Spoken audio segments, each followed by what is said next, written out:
Hello everyone. Day 15, the last day, but I believe it is as fresh as your first day of English class. Lesson 29, confusing similar words. Trust me, this is a very interesting chapter. Once again, I, Akanksha Thakur, welcome you all for Spoken English Certificate course.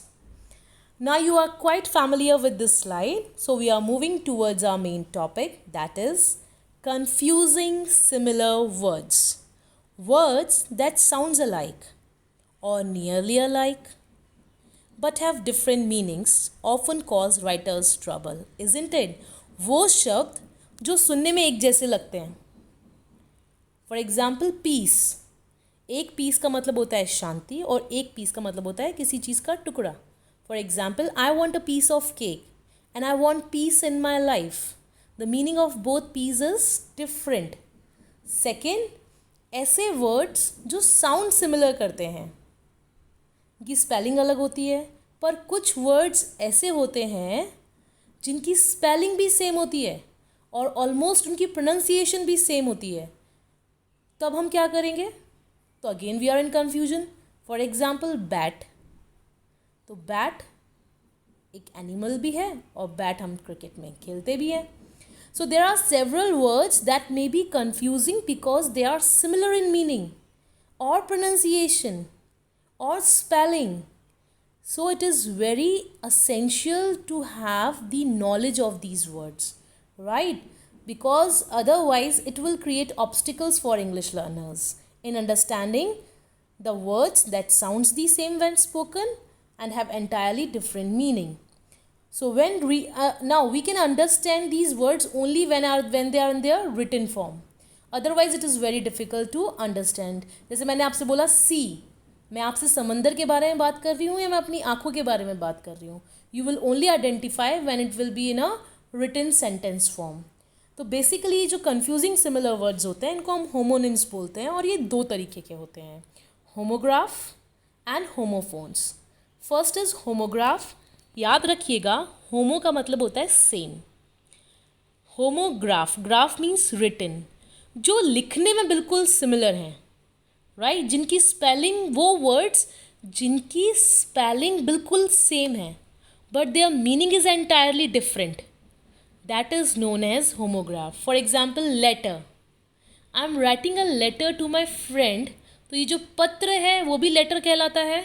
और English alphabets जो हैं ABC, तो एक single alphabet को भी हम letter बोलते हैं, ठीक है? तो another example is bow. One bow is the knot, जो बॉयज़ मोस्टली फॉर्मल फंक्शन में पहनते हैं. Another bow is when you are giving respect to someone, वो जो झुकना है आपका. तो होमोग्राफ्स वर्ड्स वो वर्ड्स होते हैं जिनका सेम मीनिंग होता है, सेम स्पेलिंग होता है, बट मीनिंग जो है वो एंटायरली डिफरेंट होता है. Now, homophones. Homophones are words that sound alike. Again, homo का मतलब same और phone का मतलब होता है sound. तो वो words जो similar sound करते हैं, but again they have different meanings and they may have different spelling. For example, right. तो मैं अभी right जो बोल रही हूँ वो RIGHT बोल रही हूँ या WRITE, right सिमिलर साउंड कर रहा है बट मीनिंग जो है, स्पेलिंग जो है वो एंटायरली डिफरेंट है. अनदर सी. सी समंदर को भी बोलते हैं और सी हम किसी को देखने के लिए भी बोलते हैं, ठीक है? तो अभी मैं सी बोल रही हूँ और एक इंग्लिश अल्फ़ाबेट भी सी है, इंटरेस्टिंगली. हाँ, तो मैं जब सी बोल रही हूँ तो मैं कौन से सी की बात कर रही हूँ? It is very difficult to identify क्योंकि वो साउंड सिमिलर कर रहे हैं. स्पेलिंग अलग है, मीनिंग अलग है, बट साउंड जो है वो सिमिलर है. तो जिन वर्ड्स का साउंड सिमिलर होता है, चाहे उनका मीनिंग भी डिफरेंट है और स्पेलिंग भी डिफरेंट है, बट वो सिमिलर साउंड कर रहे हैं, तो अगेन वो हमारे लिए क्या करते हैं? कन्फ्यूजन क्रिएट करते हैं. तो ये होमोनिम्स जो हैं और जो कन्फ्यूजिंग सिमिलर वर्ड्स हैं, ये दो तरीके के होते हैं, homographs and homophones. Now how can you learn English homographs and homophones? It is very difficult to remember, but there is a popular saying in English, practice makes the man perfect. That means if you want to become an expert at something, Here we are talking about homographs and homophones. So if you want to be an expert in homographs and homophones, you have practiced them a lot. There are some interesting ways for you to do so. First is notebook. This is probably the easiest way to practice. Always keep a piece of paper or small notebook and a pen and pencil with you. It's free, isn't it? So every time you hear a new word, that word may be a homograph or homonym, write it down in your notebook. It will help you. So all of these will help you to remember the word. Second is online videos. There are several videos that you can find online on YouTube or maybe on SlideShare, जहाँ पर आपको PPTs मिल जाती हैं. तो online courses भी available हैं. It can be a wonderful resource for learning homographs and homophones. And third is homophone books. There are some books that specially focus on homophones or homograph, and it will be in a fun way, which will be very easier for you to learn. So you can find these books at bookstores, or you may find it online. So these are the three easiest trick by which you can learn homographs and homophones. Now we will understand them separately. Homophones. Once again, in English, a homophone is a word that has several different meanings and spelling, but always sound the same. वो words जिनके different meanings हैं, different spelling है, but जब हम बोलते हैं तो हमको वो सिमिलर साउंड करते हैं. मैंने कुछ एग्जाम्पल्स यहाँ पे लिए हुए हैं. First example is bear. Bear. First bear, BARE, it is an adjective which means something that is not covered or not decorated or undressed. For example, Tom likes to walk around his house in bare feet. मतलब उसने कुछ shoes या sleeper carry नहीं किए हैं. He says it's more comfortable than wearing shoes. Second bear is a large mammal. Example, when you go camping, you should be careful. Do not leave any food or anything with a scent in your tent because they can attract bears. आपके food की smell अगर tent से बाहर गई तो भालू आ जाएगा. Interesting, bears are often popular characters in stories and cartoons. और मुझे ऐसा लगता है मोगली सभी ने देखा है. तो मोगली में मोगली के साथ दो फेमस कैरेक्टर्स थे. फर्स्ट इज जगीरा एंड दूसरा जो बेयर था बल्लू. ठीक है, तो bear they sound similar but they both have a different meaning. Another word is buy, और ये एक नहीं, दो नहीं, तीन है. Buy, BUY, by, BY and BYE. First is when we purchase something, to buy. ठीक है, it is a verb to purchase which means to purchase. For example, I forgot my money at home. Do you think you could buy me a lunch? I will pay you back tomorrow. तो यहाँ मैं किसी से request कर रही हूँ कि वो मेरे लिए खाना खरीदे. Second by is preposition. It is used in many ways. The commonly used is when someone is near or next to you or about a location. So it can also indicate who created something. तो दो चीज़ें हैं. When something is near to you, a location, we are nearby, and when someone created something, then we can also use by. So you can see the example. My favorite autobiography is the autobiography of Shri B.K. Birla ji, and it is written by Shri B.K. Birla ji. तो उन्होंने create की, उन्होंने लिखी, तो इसलिए मैंने यहाँ पर by preposition का use किया. Another is by. Maybe at the end of this chapter मैं आपको बोलूँगी bye bye on a lighter mode. So I have got to go now. So bye. See you on Sunday. So they are now by, तीनों similar sound कर रहे हैं, but they all have a different meaning and different spelling. Another example, cell. Now CELL, cell. Itself this word has two meaning, जो homograph में आ जाएगा. एक cell हम room को बोलते हैं या प्रिजन को बोलते हैं. ठीक है, a cell can also one be the smallest division of a living organism. और एक सेल्स जो हमारे बॉडी में, our body is made up of different cells. तो यहाँ पर हम जिस सेल की बात कर रहे हैं, for example the prisoner spend 10 years in his cell. हमारी बॉडी में कितने वाइट ब्लड सेल्स होते हैं? स्पेलिंग सेम है बट मीनिंग डिफरेंट है. Another sale is again to when you are buying something. ठीक है, टू एक्सचेंज अ प्रोडक्ट और service for money. For example, we would like to sell our car, but we don't think we did get very much money for it. The main concept क्या है कि वो अपनी car यहाँ पर बेचना चाहते हैं, sell. Now ये जो sell है ये similar sound कर रहे हैं, but again the meaning is entirely different. I हम अपने body parts में भी, the body part of your body by which you can see is known as eye.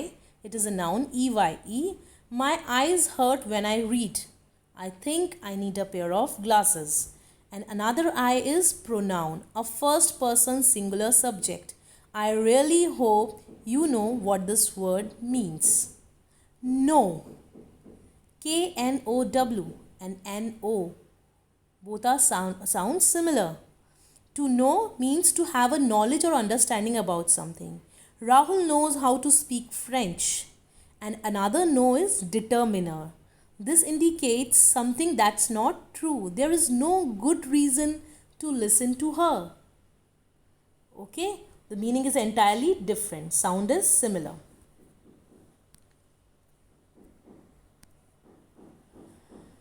Here are a few more examples of homophone in pictures. ये तो मुझे भी confuse करता है. There. T-H-E-I-R लिखना है या T-H-E-R-E लिखना है? Now, there means T-H-E-I-R, there means when it belongs to someone. And there means a place. Number 2. Now, 3 words. 2. I am too tired. Your number is 2.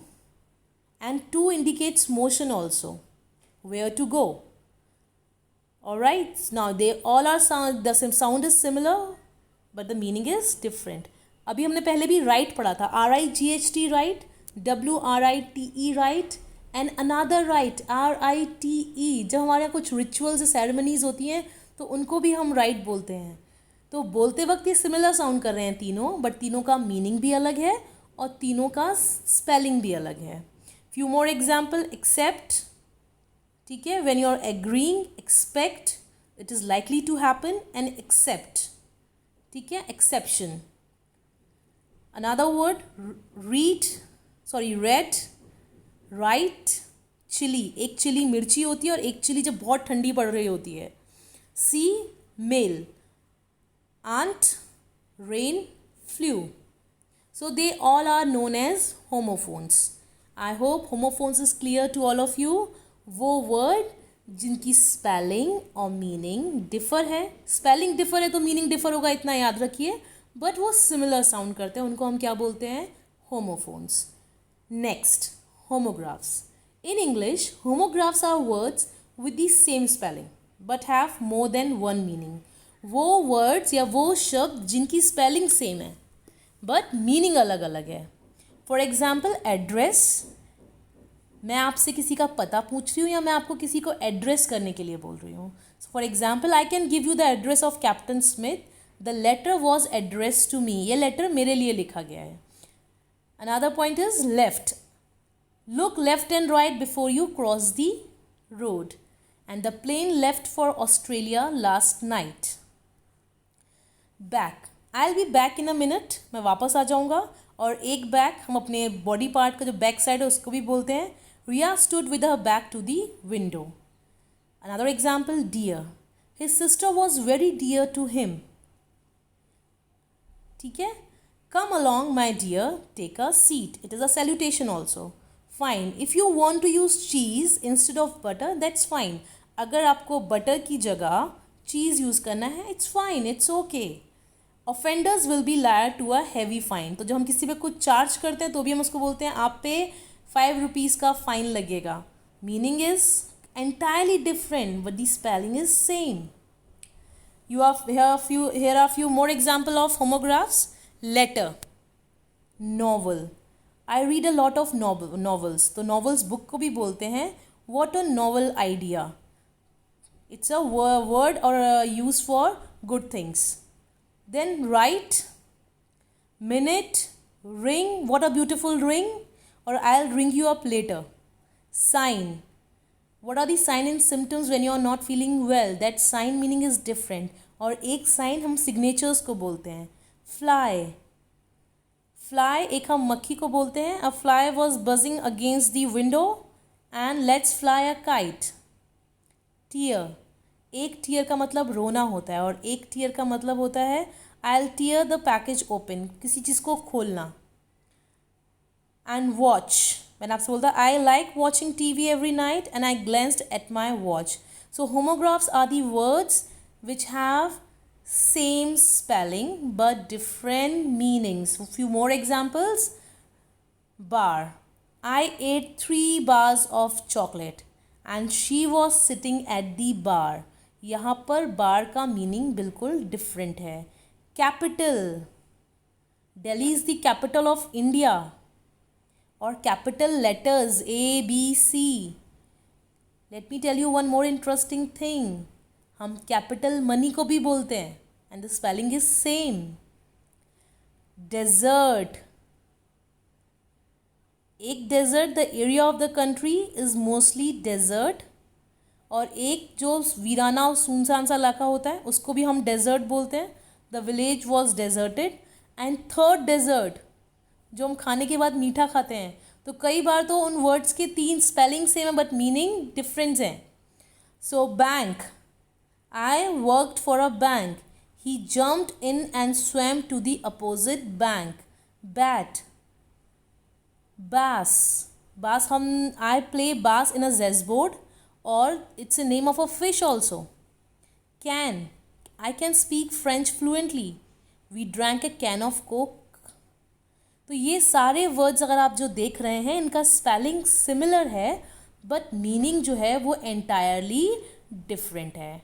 I hope ये chapter आपको समझ में आया होगा. यहाँ पर हमारा फर्स्ट स्टेप कंप्लीट होता है. Thank you.